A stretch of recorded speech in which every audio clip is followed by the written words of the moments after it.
I'd be a lot better off if I would have studied more when I was growing up, you know? But you know where it all went wrong was the day they started the spelling bee. Because up until that day I was an idiot, but nobody else knew, you know?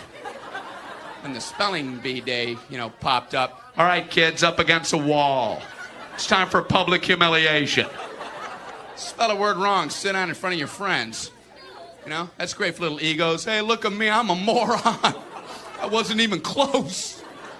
I was using numbers and stuff.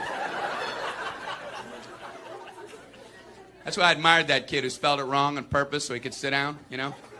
He knew he wasn't going to win, so why stand there for 3 hours? First round, cat, K-A-T, I'm out of here.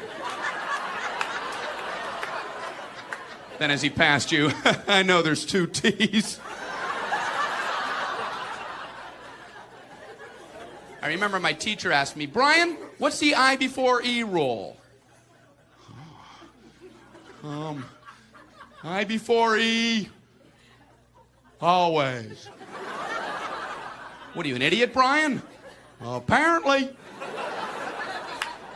So she explains that, no, Brian, it's I before E, except after C, and when sounding like A, as a neighboring way, and on weekends and holidays, and all throughout May, and you'll always be wrong, no matter what you say.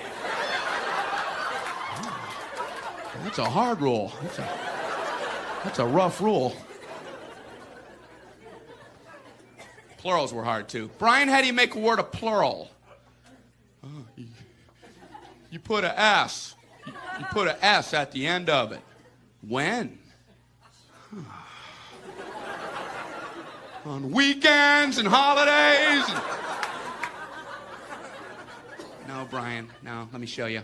So she asked this kid who knew everything, Erwin, what is he plural for? Ox. Oxen. The farmer used his oxen.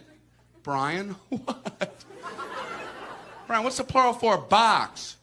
Boxen. I bought 2 boxen of donuts. Oh, no, Brian, no. Let's try another one. Erwin, what is he plural for? Goose. Geese. I saw a flock of geese. Brian, what? Brian, what's the plural for? Moose. Moosin. I saw a flock of moosin. There are many of them, much moosin. Out in the woods, in the woodsin. The meat's wanting the food. Food is to eating, is it? The meat's wanting the food and in the wooding in, is it? And the food in the wooding, is it? Brian, you're an imbecile. Imbecilin'. What, are you speaking German, Brian? Jermaine Jackson 5, Tito. Brian, what the hell are you talking about? Oh, no.